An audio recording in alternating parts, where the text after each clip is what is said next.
참 예수님 대림 특강을 시작하겠습니다. 저는 한국 순교 목자 성직 수도의 한장호 베네딕토 신부입니다. 여러분들과 오늘 나눌 주제는 그 이름 자체입니다. 예수 그리스도. 과연 예수는 누구이고 그리스도란 누구인가? 두 강에 거쳐서 여러분들과 함께 나누어 보고 싶습니다. 우리는 과연 누구를 기다리고 있는가? 12월 25일이면 아기 예수가 탄생을 합니다. 우리는 어떻게 예수 그리스도를 준비하고 있어야 하는가? 어떻게 살아 있어야 하는가에 대한 답이 되겠죠. 시작기도 하겠습니다. 성부와 성자와 성령의 이름으로 아멘. 대사제가 한가운데로 나서서 예수님께 당신은 아무 대답도 하지 않소. 이 자들이 당신에게 불리한 증언을 하는데 어찌된 일이요? 하고 물었다.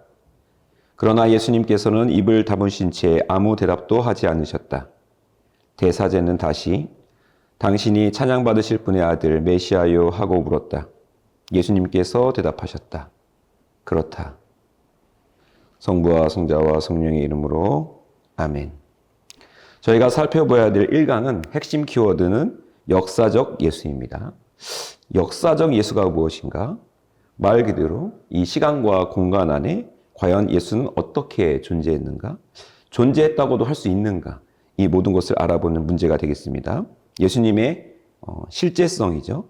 실존했던 인물이었을까? 그렇다면 예수님은 어떤 모습이었을까? 지금 이 시대에서 예수님을 우리가 과연 구현할 수 있을까? 예수님의 행동은 어떠하였을까? 이 모든 것이 문제의 제기입니다. 어떤 사람인지 알았을 때 우리는 과연 어떻게 살아야 되는가? 그에 대한 답을 내릴 수 있겠죠. 이 강에서는 메시아입니다. 그리스도이죠. 그리스도는 무엇인가? 혹은 누구인가? 그리스도의 활동은 구약 안에서 어떻게 전개가 되고 있었는지, 또 그리스도인의 과제입니다. 저희죠. 우리는 어떻게 이를 주장하고 어떻게 삶에서 구현해야 하는가입니다. 강의 목적은 하나라고 볼 수 있어요. 예수 그리스도의 신성과 인성을 이해하는 것입니다. 미사 때 사제는 물과 포도주를 이렇게 섞는 예식을 하죠. 많은 분들이 이 큰 뜻을 잘 모를 때가 많습니다. 물과 포도주는 예수님의 인성과 신성을 의미합니다. 저희 역시도 예수님과 떨어져 있을 수 없음을 이야기하고 있습니다. 예수님의 실제성에 대해서 한번 알아보고 싶습니다. 과연 실존했던 인물이었을까? 우리가 알 수 있는 근거는 사실 하나입니다. 성경이죠. 성경의 신약 성경의 진위 여부입니다. 과연 이 신약 성경이 역사적으로 혹은 정기적인 유형으로 받아들일 수 있을까? 이 복음을 받아들일 수 있다면 과연 근동 국가들이죠. 근처에 있는 국가들에서 유대인, 로마인들, 이들 고대사에서는 과연 예수를 어떻게 증언하고 있는가? 이 두 가지를 한번 알아보도록 하겠습니다. 예수라는 이름 자체가 이미 많은 것을 담고 있습니다. 하느님의 구원이란 뜻이죠. 히브리어로는 여호수아입니다. 저희가 구약에서 알 수 있는 그 여호수아기와 같은 이름입니다. 당시에 많은 사람들이 이 이름을 가지고 있었다고 합니다. 이름 자체 안에 이미 하느님의 구원, 야훼와 호세아라는 뜻이 들어가 있습니다. 역사성이란 무엇일까? 우린 이미 살고 있는 모든 공간이 역사라고 할 수 있죠. 특정한 시간과 공간 안에서 모든 것이 일어나는 그 사실을 의미합니다. 신앙인의 눈으로는 그렇죠? 이 역사, 우리가 살고 있는 모든 것이 인간과 대화를 하는 장소일 수가 있겠죠.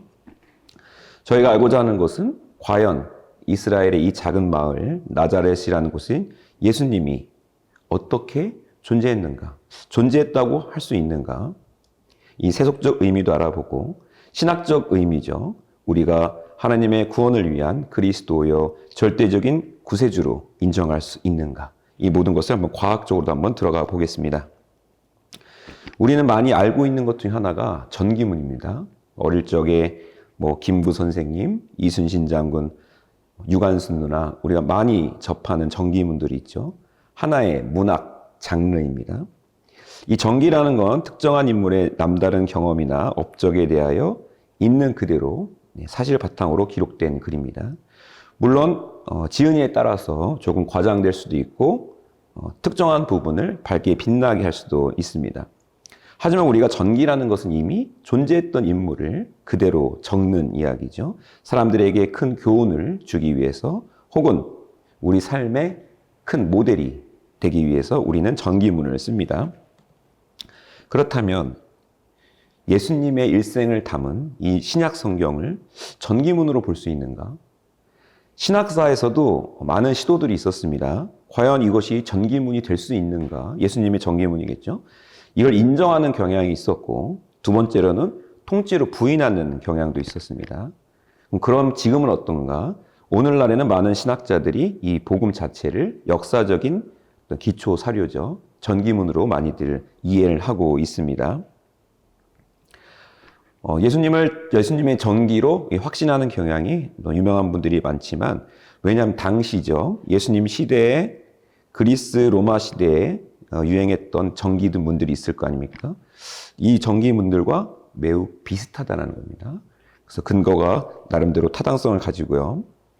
그럼 우리가 알고 있는 소크라테스, 그렇죠? 아폴로니오스, 에픽테토스, 모든 위인들, 이분들의 전기문의 형식과 많이 다르지 않다라는 겁니다. 또 부인하는 경향에서는 슈미트나 불트만 이런 신학자들이 있습니다.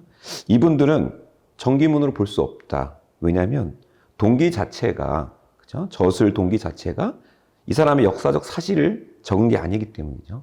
그렇기 때문에 이분은 비신화한 단어를 씁니다.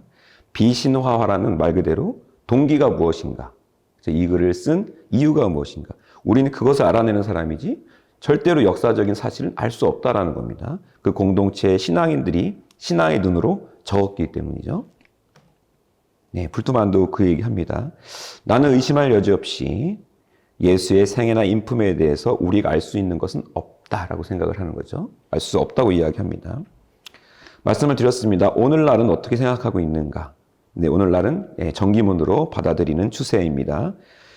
전기적인 요소들이 비슷해요. 묘사 기법들, 기록 방법, 이런 것들이 현대적인 눈에서는 물론 차이가 있습니다. 하지만 그 당시 때 전기문의 형식과 너무 다르지 않다라는 겁니다. 당시 리차드 버리지라는 그 신학자죠. 이 사람이 인정하는 것도 당시에는 모든 위인들에 대한 모범과 덕행을 칭송한 송가 형태로 많이 수용이 되었다라고 이야기를 합니다. 그래서 많은 걸 밝혀냈습니다. 1982년, 1984년 위인전들과 크게 다르지 않다. 그래서 역사적인 가치와 전기문으로 볼 수 있다고 이야기를 하고 있습니다. 당시죠. 고대 전기문학에는 4가지 특징이 있습니다. 서문, 그리고 주인공, 외관, 문학적인 특징, 이런 것들이 있는데 우리가 구체적으로 다 다가갈 수는 없고 복음의 근거에서 어떤 것들이 비슷한가 한번 알아보도록 하겠습니다. 중요한 것은 이 복음서와 신약성경과 당시의 모든 위인전들의 특징은 주인공에만 관심을 두고 있다는 겁니다. 다른 것에는 굉장히 배타적인 모습을 보이고 있습니다.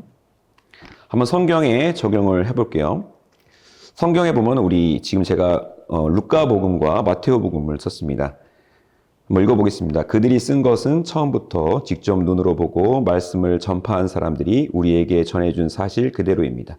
지필 목적을 이제 서문으로 적고 있죠. 족보 역시도 마찬가지입니다.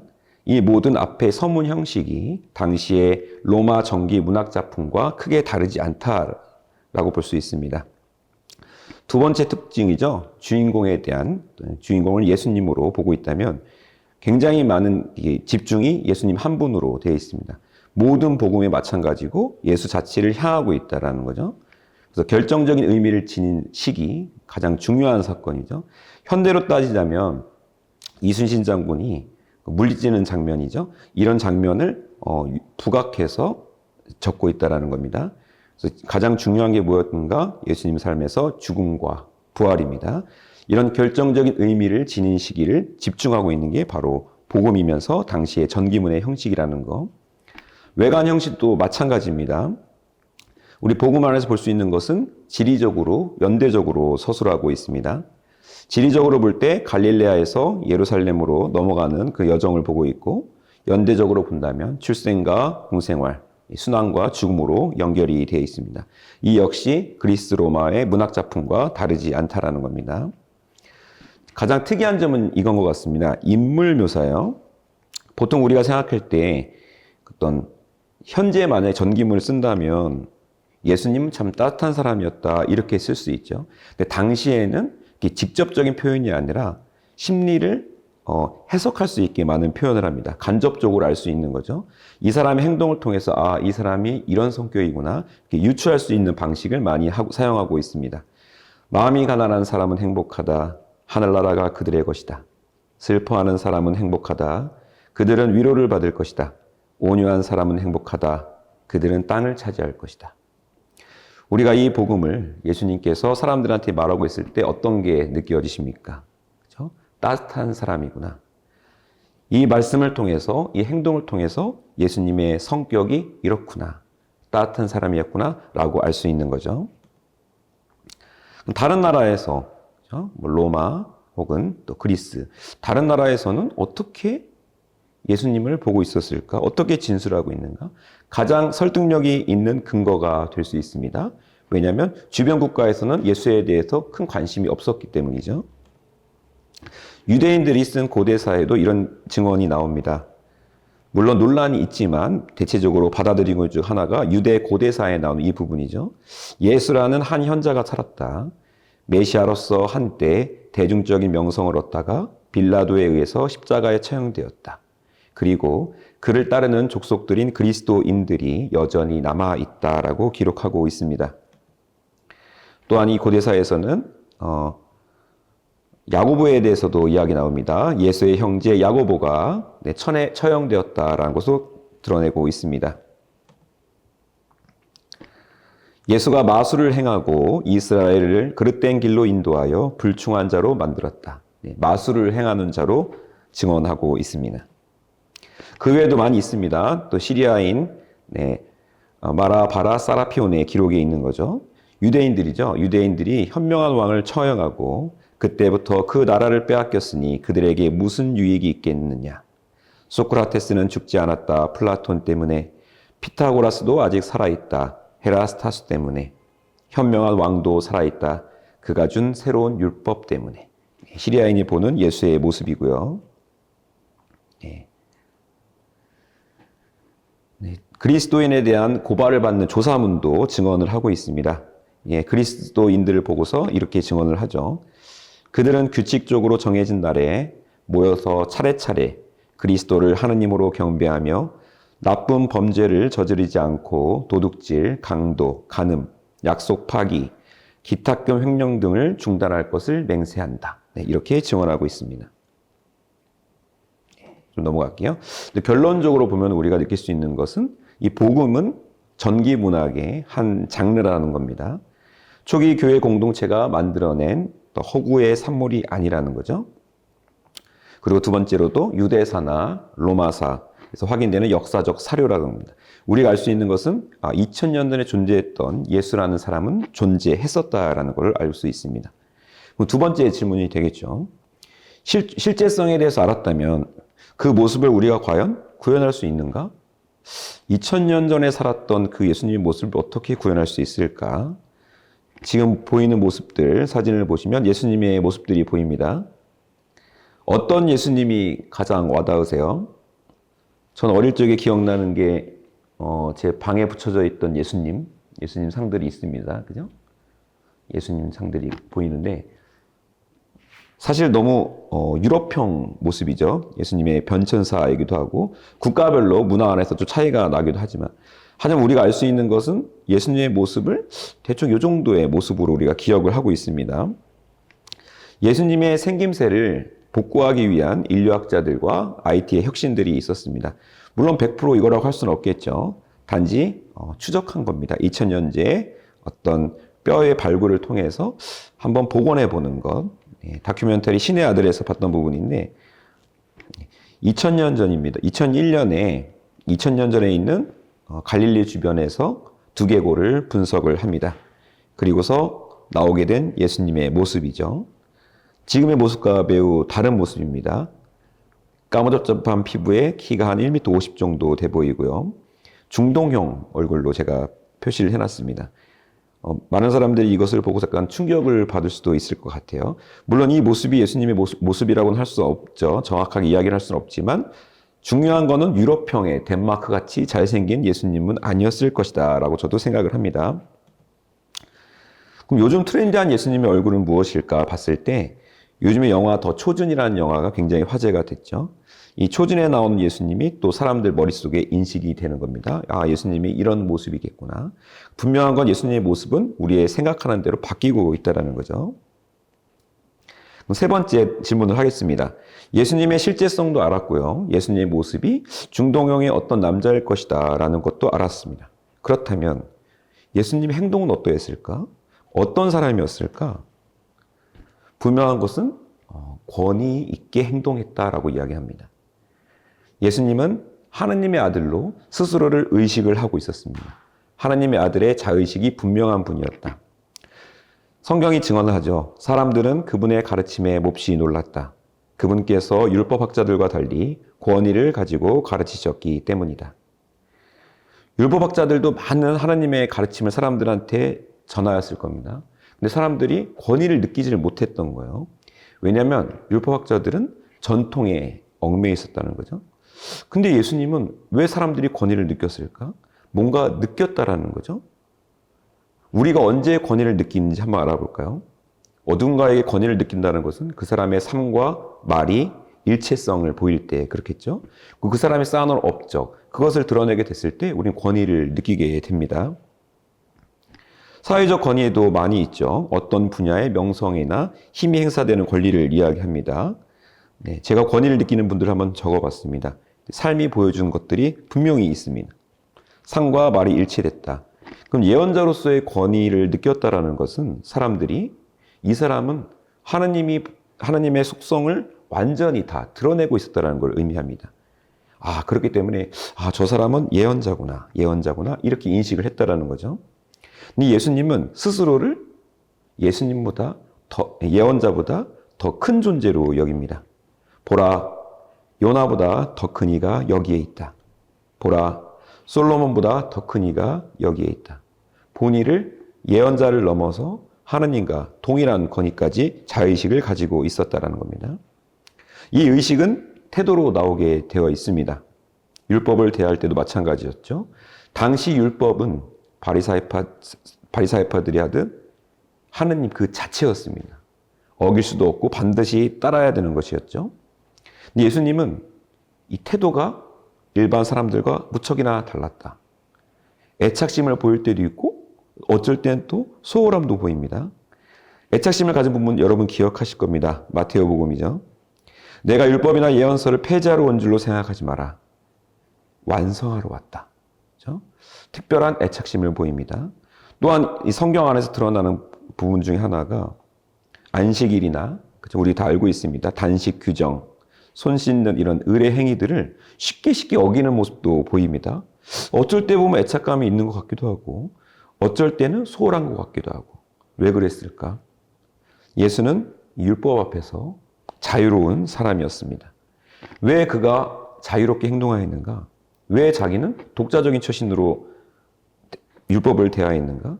그건 확실히 율법이 나를 향하고 있고 나로 인해서 완성되었다는 자의식이 뚜렷했기 때문입니다. 내가 곧 하느님의 아들이라는 그 자의식입니다. 너희가 모세를 믿었더라면 나를 믿었을 것이다. 그가 나에 관하여 성경에 기록하였기 때문이다. 또한 이 권한, 율법의 권한 역시도 내가 완성시키는 사람이기 때문에 교회라는 권한과 입법하는 권한도 나에게 있다는 겁니다. 모세는 인간을 창조한 원초적 의도에 따라 법을 제정한 것이 아니라 인간의 나약함 때문에 그렇게 하였다는 겁니다. 모세오경, 구약의 전반적인 율법을 이야기하는 거죠. 이 모세가 쓴 것은 단지 하나님의 의도를 약간 벗어남, 너희들 때문에 적은 거지만 나는 그렇지 않다라는 겁니다. 내가 이것을 바꿀 수가 있다라는 거죠. 그리고 또한 내가 이 법을 새롭게 입법할 권한도 있다고 이야기합니다. 많은 예언자들은 야훼께서 이렇게 말씀하신다라고 이야기할 때 예수는 예수의 자의식이죠. 내가 메시아이기 때문에 나는 너에게 이렇게 말한다. 네, 율법을 교열하고 입법하는 권한을 스스로가 드러내고 있습니다. 이렇게 새로움, 사람들에게 충격으로 다가왔죠. 한 명의 인간이 어떻게 이렇게 권위 있게 말할 수가 있는가? 그리고 이 권위로 이 분은 무엇을 주장하였는가? 첫 번째가 바로 온전한 믿음입니다. 당시에 이스라엘 백성들이 느꼈던 충격입니다. 새로운 가르침이었죠. 온전한 믿음. 당시에는 어떤 율법 찬동이나 형식적인 교리가 많이 있었죠. 꼭 지켜야 되는 것들. 이것이 아니라 마음을 이야기합니다. 내가 하나님에 대한 충분한 확신이 있는가? 마음속으로 의심하지 않고 자기가 말한 대로 이루어진다고 믿으면 그대로 될 것이다. 네, 베드로가 의심해서 물에 빠지는 장면을 다 기억하실 겁니다. 한 번이라도 의심하거나 주저하는 마음은 성립이 되지 않습니다. 이 온전한 믿음은 내 삶을 희망으로 바꾸고 있습니다. 하나님께서 하나님은 인간에게 선하시며 악을 이길 수 있다는 확신. 이 온전한 믿음이 내 삶을 희망으로 이끈다. 하나님께서 나를 그쪽으로 끌고 갈 것이라는 그 희망으로 살 수 있다는 겁니다. 이것은 숙명론에 대한 배척입니다. 우리 마음속에 늘 있는 숙명론이라는 게 있죠. 나도 모르게 그야 어쩔 수 없지. 세상은 바꿀 수가 없어. 희망이 어디 있더냐. 태양 아래에 새로운 것이란 없다. 현실을 받아들여라. 숙명론 혹은 인식론이라고 볼 수도 있겠죠. 하지만 그리스도가 이야기했던 새로운 가르침은 그렇지 않다라는 겁니다. 하루하루가 수정될 수 있고 보완될 수 있는 가능성의 장이라는 겁니다. 이것이 바로 희망찬 하루를 의미합니다. 이렇게 내 인생은 변화할 것이야. 하나님이 믿는 온전한 믿음을 통해 나는 치유될 것이다. 하나님은 나를 버리지 않았다. 이렇게 갇혀 있었던, 율법 안에 갇혀 있었던 이 사람들을 하나님의 사람으로 확장을 시킵니다. 내 삶은 언제나 하나님이 날 좋은 방향으로 끌고 가실 것이다. 온전한 믿음을 통해서. 이렇게 온전하게 믿게 될 경우에 치유가 일어납니다. 너희가 온전히 믿기만 하면 치유될 것이다. 믿음을 통해서 사람들은 치유를 받기 시작을 합니다. 이 믿는다는 것의 의미는 내가 하나님처럼 된다는 것을 의미합니다.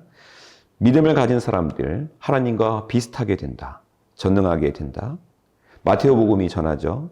너희가 겨자씨 하나일 만한 믿음이라도 있으면 이 산더로 여기서 저리로 옮겨가라 하더라도 그대로 옮겨갈 것이다. 예수님은 일반 회개의 세례를 호소했던 요한과는 무척 다릅니다. 너희가 온전한 믿음이 있으면 하나님을 만날 수 있고 우리가 하나님처럼 될 수 있다는 것을 이야기했습니다. 그리고 두 번째 믿음에 이어서 사랑을 이야기합니다. 어떤 규율과 율법을 지키는 또 형식주의에 벗어나서 내 마음이 믿음과 사랑으로 가득해야 한다. 당시에 예수님이 보여주셨던 것은 사람들이 충격을 받은 이유는 사랑과 하나님 나라를 연결한 예수님의 모습입니다. 많은 파들이 있었죠. 열혈당원, 바리사이파, SNF파 많은 분들이 있었는데 다 하나님 나라를 이야기할 때 내가 이 원수들을 싸워서 이겨야 된다. 좀 전투적이고 폭력적인 이런 부분이 하나님 나라라고 주장을 했고 바리사이파들은 어떻게 했어요? 율법을 지키는 것, 이것을 실현시키는 것, 이것이 하나님 나라다. 근데 예수라는 이 한 인물은 우리는 그렇지 않다라는 거죠. 어느 집단에 속한 것도 아니고 율법이 아니고 싸워서 폭력으로 하는 것도 아니다. 단지 사랑하는 장소, 사랑이 있는 곳이 하나님의 나라다. 제가 이 부분을 보면서 우리 자신도 많이 생각을 하게 됩니다. 내가 이 가톨릭 교리를 잘 지킨다고 꼭 그리고 이 집단 안에 속해 있다고 혹은 내가 정의를 위해서 폭력을 쓴다고 하나님 나라라고 볼 수 있는가? 그렇지 않다라는 거죠. 사랑이 전제되어 있지 않으면 다 빈수레라는 겁니다. 예수님께서 보여준 것은 하나님 나라는 사랑과 연결되어 있다. 이 모습이었고요. 굉장히 파격적이었습니다. 당시에는. 모든 마이너리티라고 볼 수 있겠죠. 가난한 이들, 버림받은 이들, 어린이들. 이분들이 이제 구원을 이렇게 받게 됩니다. 이분들과 친구가 되고 내가 죄인이었는데 이제 더 이상 죄인이 아니게 됐다라는 겁니다. 예수가 보여준 것은 모라적이고 무조건적인 이 사랑이었다. 이 사랑을 통해서 예수님께서 보여주려고 했던 것이 바로 태초의 원리 회복입니다. 하나님처럼 된다는 건, 그렇죠? 하나님처럼 된다는 것은 태초의 에덴의 모습이겠죠. 아버지께서 완전하신 것처럼 너희도 완전한 사람이 되어야 한다. 혹시 용서들을 해보셨습니까? 누군가를 용서한다는 결코 쉽지 않습니다. 그렇죠? 의지적으로는 할 수 있죠. 난 누구를 용서하겠다. 앞으로 이 사람을 용서하겠다. 하지만 그 마음을 움직이는 건, 마음을 움직이는 내 의지만으로는 될 수 있는 게 아닙니다. 하나님의 영이 나를 터치하고 가고 내 마음을 움직일 때 용서하는 마음이 생기게 되는 거죠. 이렇게 누군가를 용서하는 것은 인간의 영역을 벗어난 하나님의 영역입니다. 우리가 완전함에 이르는 그 과정일 수가 있는 거죠. 이렇게 사랑은 하나님과 가까이 있게 만들 수 있다. 이런 것들이 사람들의 마음을 움직이기 시작을 하는 겁니다. 저 권위 있는 예언자가 우리들의 마음을 움직이고 하나의 운동이 돼갖고 된다. 이 모든 것은 사람들을 감동시켰기 때문입니다. 감동. 모든 사목의 시작과 끝을 저는 감동이라고 그래서 생각합니다. 사랑이 없는 곳에 감동도 없고 사람들의 마음을 움직일 수도 있다. 지금 하시는 모든 일들이 마찬가지겠죠. 내가 하는 일이 사목이 되려면 사랑이 돼야 된다. 가정도 마찬가지고 회사도 마찬가지고 성당일 수도 있습니다. 이곳이 사목이 되려면 사랑으로 사람들을 감동을 시켜야 된다는 겁니다. 이 감동을 받은 사람들은 이제 인식을 바꾸게 되죠. 그리고 구원에 이르게 됩니다.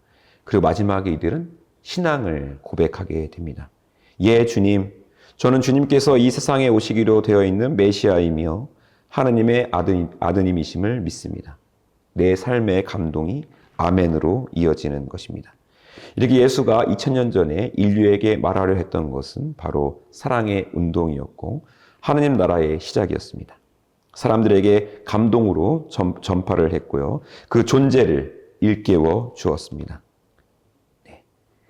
지금까지 1강 예수라는 이름으로 여러분과 나누어 봤습니다. 우리는 누구를 기다리고 있는가? 우리에게 감동을 준 예수를 만나봤습니다. 감사합니다.